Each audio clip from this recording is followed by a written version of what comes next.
Welcome friends. आज का topic है एड्स। एड्स एक विशिष्ट लाइलाज बीमारी है जिसका पूर्ण शब्द विस्तार एक्वायर्ड इम्यूनो डिफिशियेंसी सिंड्रोम के रूप में किया जाता है। इसका हिंदी में शाब्दिक अर्थ अर्जित प्रतिरक्षक कमी से लक्षण होता है, जो कि पेपरों में पूछा जाता है। वैज्ञानिकों का मानना है कि एड्स रोग की उत्पत्ति चिंपैंजी से अफ्रीका में तथा वहां से संक्रमण के फलस्वरूप मानवों में हुई है। इस रोग का पता सर्वप्रथम सन 1981 में अमेरिका में लगा। भारत में एड्स का संक्रमण सबसे पहली बार 1986 में चेन्नई से रिपोर्ट हुआ। यह ह्यूमन इम्यूनो डिफिशियेंसी वायरस अर्थात HIV नामक विषाणु के कारण उत्पन्न होता है। HIV विषाणु के संक्रमण से शरीर की प्राकृतिक प्रतिरक्षक व्यवस्था नष्ट हो जाती है, जिससे शरीर की रोग निरोधक क्षमता काफ़ी कम हो जाती है एवं शरीर की विभिन्न प्रकार के रोगजनकों से संक्रमित हो जाता है। ऐसी स्थिति के कारण रोगी का जीवित रहना एक कठिन समस्या बन जाती है। रोग कारक विषाणु अर्थात एड्स वायरस के लक्षण। HIV अर्थात ह्यूमन इम्यूनो डिफिशियेंसी वायरस अर्थात विषाणु RNA युक्त रेट्रोवायरस होता है।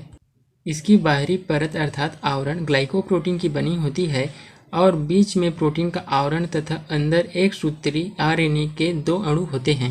संक्रमण के पश्चात यह विषाणु शरीर में 6 से 10 वर्षों तक निष्क्रिय रूप से पड़ा रहता है। संक्रमण के 12 सप्ताह के बाद ही रक्त के जांच से यह विदित होता है या जानकारी होती है कि HIV वायरस या विषाणु शरीर में प्रविष्ट हो चुका है। ऐसे व्यक्ति को HIV पॉजिटिव कहते हैं। HIV विषाणु से युक्त व्यक्ति यद्यपि अनेक वर्षों तक सामान्य प्रतीत होते हैं, परंतु दूसरों को बीमारी फैलाने में सक्षम होते हैं।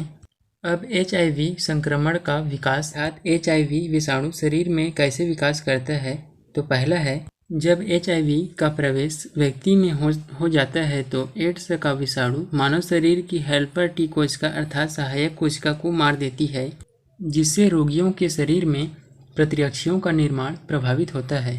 दूसरा है विषाणु द्वारा प्रतिरक्षण कोशिकाओं को और हानि पहुंचाए जाने के कारण व्यक्तियों को अतिसार, थकान एवं वजन का कम होना आदि रोग हो जाते हैं।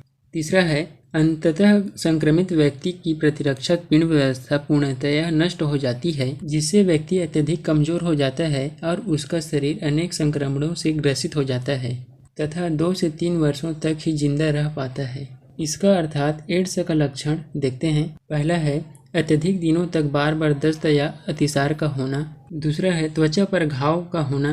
तीसरा है लसिका ग्रंथि का फूल जाना। चौथा है बातचीत करने में कष्ट का अनुभव होना। पांचवा है दवाइयों का बीमारियों में प्रभाव नहीं होता। छठवां है धीरे धीरे स्मरण शक्ति का कम होना तथा मस्तिष्क का क्षतिग्रस्त होना। सातवां है क्रमशः शरीर का भार कम होना। इसके बाद एड्स का प्रसारण या फैलाव। एड्स का प्रसारण अर्थात संक्रमण मुख्यतः 4 तरीकों से होता है। कोई व्यक्ति स्त्री पुरुष यदि एड्स से पीड़ित हो तथा व्यक्ति स्त्री पुरुष से यौन संबंध स्थापित करता है तो स्वस्थ व्यक्ति में भी एड्स का संक्रमण हो जाता है। दूसरा, एड्स से पीड़ित व्यक्ति का रक्त दूसरे स्वस्थ मनुष्य को चढ़ाने से रुधिर प्राप्तकर्ता को एड्स हो जाता है, क्योंकि विषाणु सीधे उसके रक्त में स्थापित हो जाता है। तीसरा, एड्स से पीड़ित गर्भवती महिला के विषाणु भ्रूण में जाकर गर्भस्थ शिशु को भी संक्रमित कर देता है। चौथा, HIV से संक्रमित इंजेक्शन की सुई के व्यवहार अर्थात उपयोग करने में भी एड्स हो जाता है। अब एड्स की जांच। एड्स के होने की जांच ELISA test, western blood test के द्वारा किया जाता है। यह रोग 2 से 24 सप्ताह के संक्रमण हो जाने के पश्चात ही परिणाम देते हैं, क्योंकि इस अवधि में कोई एंटीबॉडीज का निर्माण नहीं होता है। इस अवधि को विंडो अवधि कहते हैं। इन परीक्षणों से विषाणु प्रतिरोधी एंटीबॉडी P24 तथा हेल्पर टी कोशिकाओं में कमी HIV संक्रमण की उपस्थिति को प्रमाणित करता है। एलिसा टेस्ट मात्र 2 से ढाई घंटों में ही रिजल्ट देता है, लेकिन यह 5 से 6% गलत पॉजिटिव रिजल्ट प्रदान करता है। वेस्टर्न ब्लड टेस्ट के द्वारा इसका सत्यापन किया जाता है, क्योंकि यह एंटीवायरल एंटीबॉडीज की पहचान कर लेता है। एड्स की रोकथाम। पहला है अनैतिक यौन संबंध से बचना। 78% एड्स केवल अनैतिक यौन संबंध से फैलता है, अतः अनैतिक यौन संबंधों से बचना चाहिए। दूसरा, विषाणु रहित रुधिर का उपयोग। एड्स विषाणु रहित रुधिर का ही उपयोग रुधिर आधान के लिए करना चाहिए। तीसरा, नीडल का एक बार प्रयोग। केवल एक बार प्रयोग में लाए जाने वाले नीडल का ही प्रयोग करना चाहिए। चौथा है जन चेतना जगाना।